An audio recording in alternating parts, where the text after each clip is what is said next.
It's still EDO Decides 2024, and the conversation has been on as we get to count down to the big day, which is September 21st, 2024.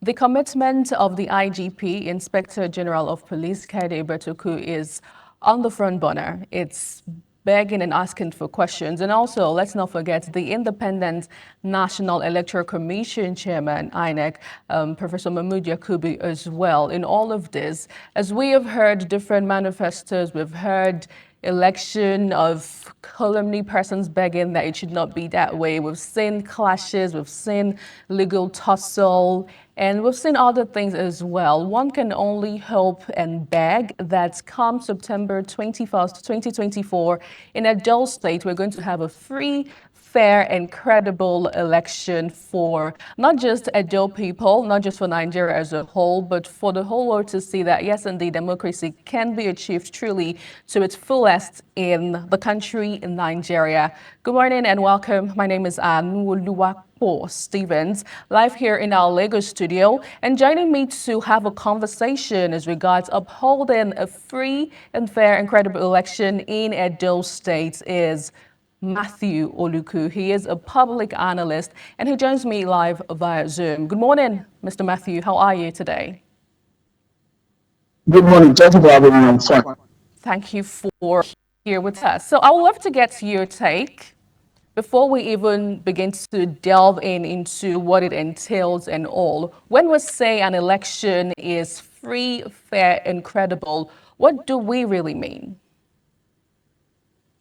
Okay, to be quite honest with you, for the election, for an election to be free, fair, and credible, it means it must conform with the Electoral Act. And to conform with the Electoral Act is to say that people were given the freedom to vote, people are not intimidated.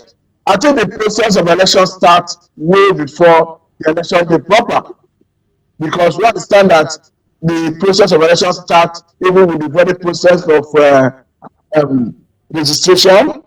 We must ensure that every eligible voter is given the right to register.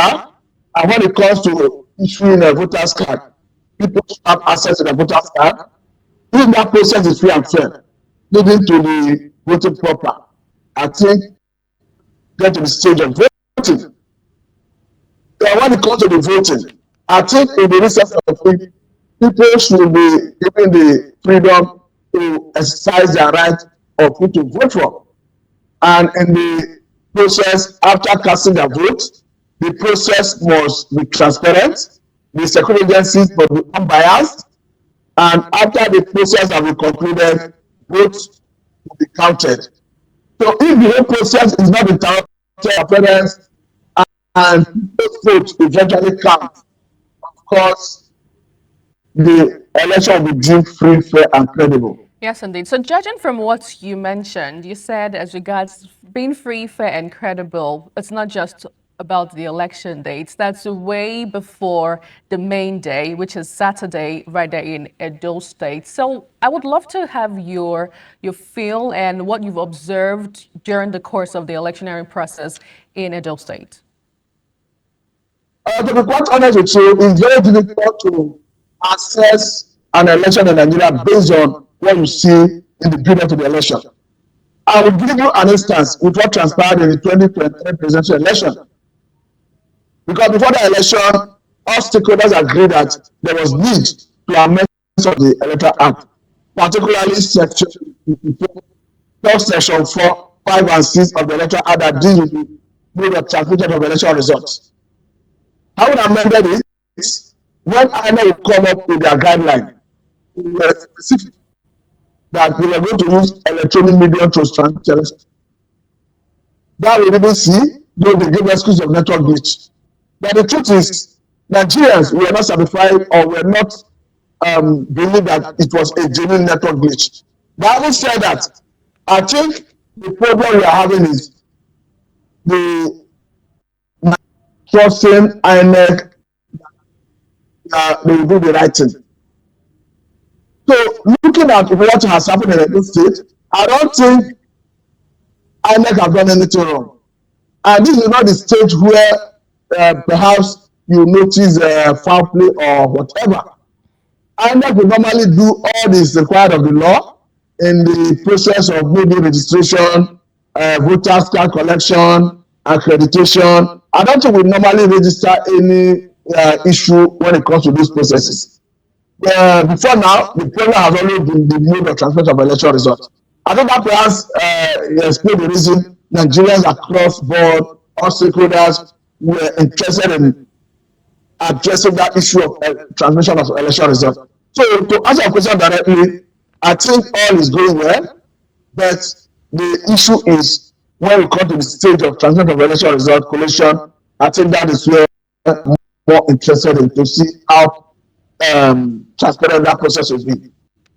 So, judging from what you said, do you think there is a crisis of confidence amongst INEC officials, or INEC as a body, and of course the security outfits? Because the other time we saw what happened with the peace parts situation in Edo State. We saw that a party said we're not going to sign until you meet our demands. That's where we are at this point. So, judging from all of this, as regards to crisis of confidence, what do you have to say on that?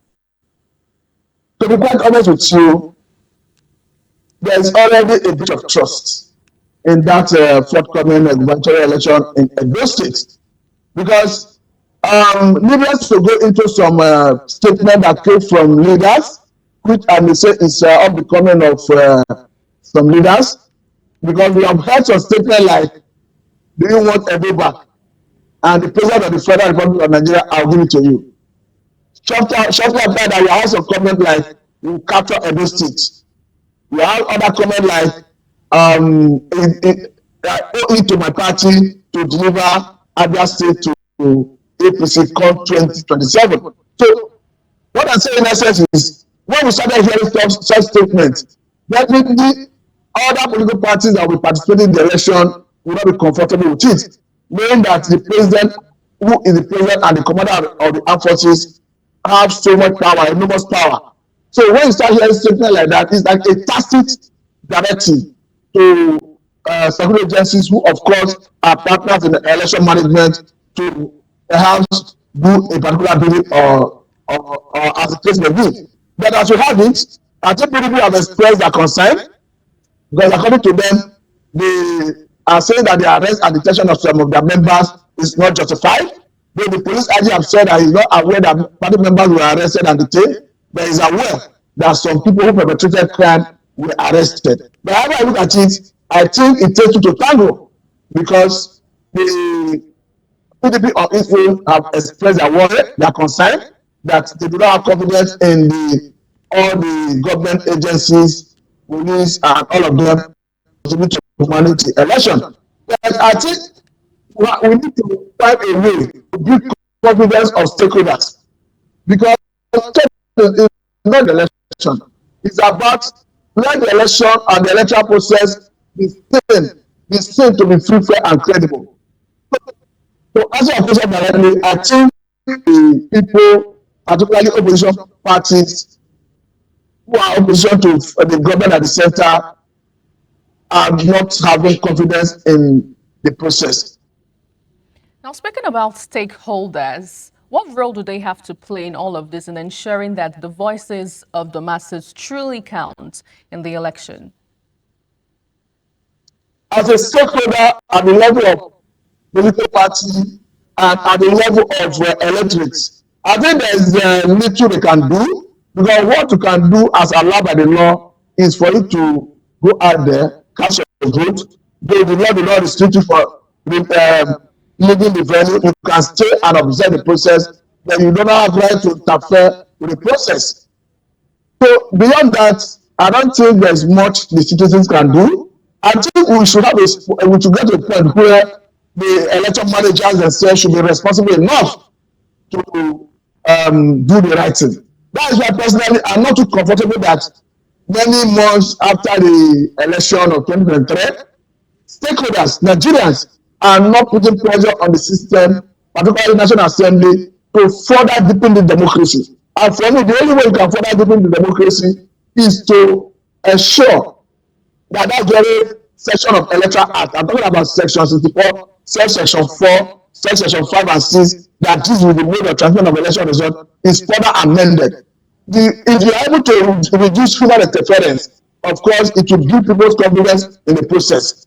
And the only way we can do that is to make sure that in the next round of electoral act amendment, we remove that discretionary power given by INEC by that section to mean that you must transmit election results electronically, else it will run avoid. Of course, I think that was the bane of the challenge the 2023 presidential election. And if we are going to see any disagreement and challenge of the process in this one coming election, I'm telling you, it's not going to be different from the process of collecting the result. That is why we must think of how to deepen democracy by further amending those member sections. Okay, so let's take it back to the general election we had in 2023. We saw what happened in some states where a lot of persons complained as regards different glitches. Technical glitches, location glitches, materials getting to the polling units on time, not seeing persons on board to attend to persons who were willing to vote happened in some state, in Delta State, for instance, and in some other places in Nigeria. Now, judging from that and trying to link it up with INEC preparedness for the EDO gubernatorial election coming up on Saturday, do you think INEC is ready? Or are we going to see a postponement in the election for Saturday? I think INEC is ready, but the only constraint I'm seeing, though think they are resolving it, has to do with the issue of logistics with respect to the cost of gasoline. You understand the impact that is having in our economy currently. I think it is going to cost more, but I think they are dealing with that. Having said that, looking at what transpired in 2023 and using to extrapolate what is likely to happen now, I think if INEC is not resolute to stand by their independence, that is when you start seeing what the insinuation that people had in 2023. Because however I look at it, if the role of INEC personnel who are given responsibility in this election management to stand by their words or stand by their responsibility and refuse intimidation, refuse to be intimidated, refuse for any manipulation. I think we saw a similar thing play out in Abia State in the last governorship election, where the return officer alleged that people came with money, they came with influence, came with power, and of course, according to her, she got all consequence and declared the result as being as to reflect the vote that was cast that were casted. So the same thing, as we go into this election in Edo State, there's no doubt politicians being who they are, they must come with different tactics, with different gimmick, with influence, with money, name it. Because I don't trust any Nigerian politician. Once they have any lacuna, they want to utilize it to their advantage at the expense of the democracy, at the expense of the constitution, at the expense of the electoral act. So the only way we can avoid that is let the electoral officers, whether ad hoc, who are normally NYC personnel, whether regular INEC officials, they should be resolute to the extent that they must stand on the side of the law. And of course, I bet you the law, you're always the winner. So until they are ready to do that, if they are not ready to pander to intimidation, influence of politicians, I think we are likely going to have fair and credible election in those states. Absolutely. And let's just hope that things pan out just as you have mentioned. The whole essence of this conversation is to ensure that come September 21st, 2024, we're going to see a free glitch situation, electoral process happen in Edo State, and to ensure that the free and fair election is upheld up until the fullest. Well, that's what we were talking about this morning, and I still have my guest who is joining via Zoom, Matthew Oluku, talking about the whole essence of this. Now let's move over to the measures. What are some of those measures you feel should be put in place to ensure a level playing field for all of the candidates come Saturday?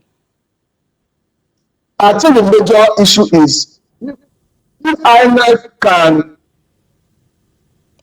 can transmit election results electronically from the polling units using the buffers, I think is the way. Of course, if they're able to do that, I don't think any person who may have lost after the result is declared will have any reason to approach the the electoral petition, so electoral tribunal. Because of course that is what we expected in the 2023 presidential election, and INEC gave us the confidence that they were going to transmit election results electronically for the polling units. Because don't forget that from the polling unit you have from EC8A, which normally they were expected to snap with the beavers to INEC server, from where independent observers, political parties, the media will have access to the result as a trickling in. And if you allow that transparent process, I don't think anybody will be thinking of going to challenge the process in the court. So that is one. Then secondly, let it be that at every point in time, for the polling unit, all the party agents must endorse the result. And if there's any issue where it's not endorsed by any party agent, I think it should be questionable. Whether at the ward level where the vote is cast, whether at the unit level where the vote is casted, whether at the ward level when the collation process starts, all the party agents should sign all the forms as required by law.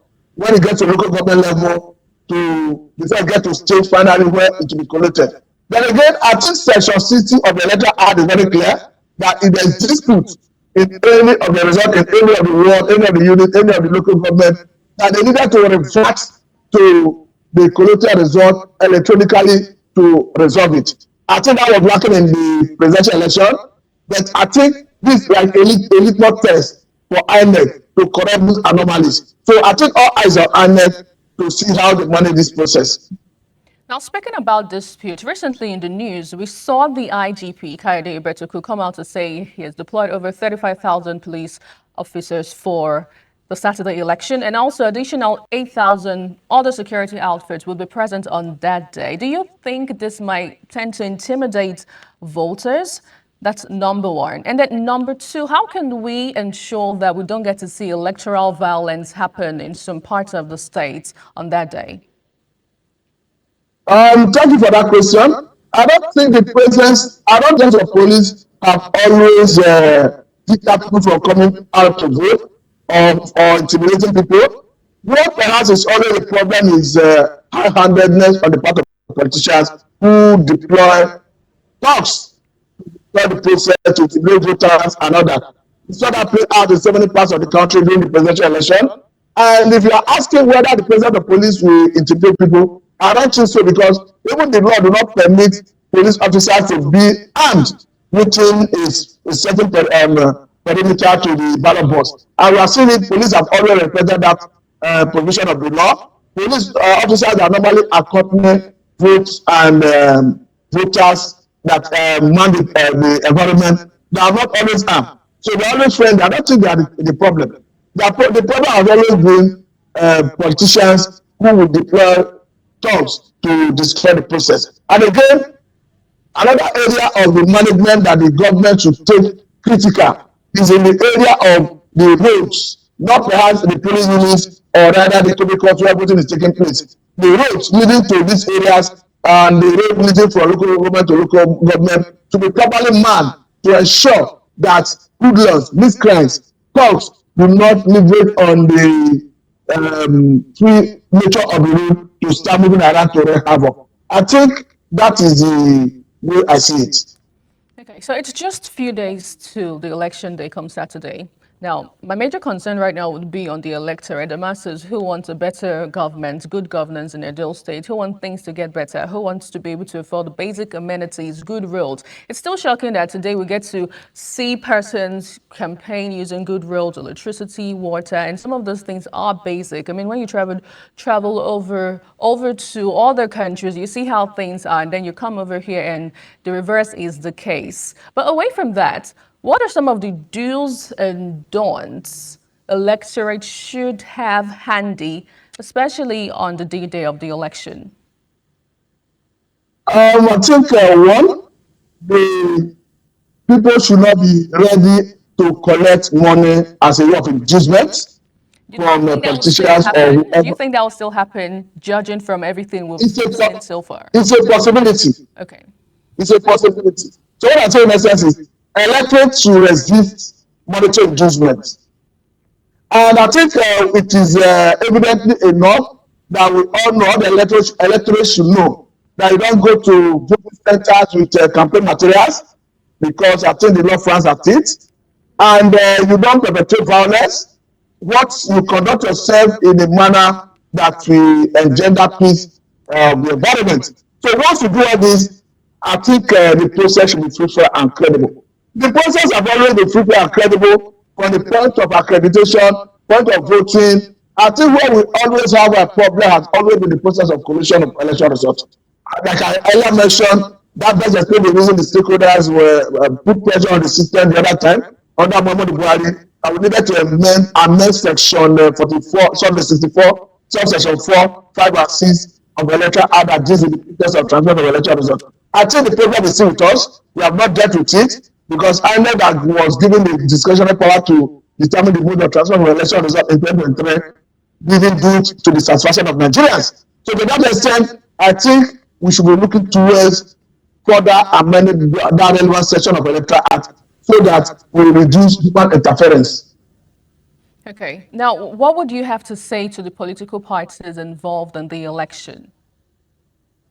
I think what I would have to say is, one, they should all confront themselves within the ambits of the law. We understand that 24 hours before the election, campaign, every form of campaign stop. I think they should be guided accordingly.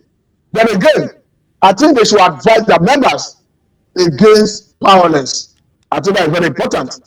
Then looking at, though I may not want to dive into that, I'm talking about the composition of the state and where each candidate is coming from. I don't think that is relevant in this conversation. But generally speaking, I'm advising the political parties, I think, play by the game. They should advise their members not to run foul of the law. Thank you, Mr. Matthew Oluku, for being a part of the show this morning. I hope that things eventually, as we have envisaged it to be, come Saturday, 21st, 2024 in Edo State. My name is Anu Luwapor Stevens, and that's my bit this morning.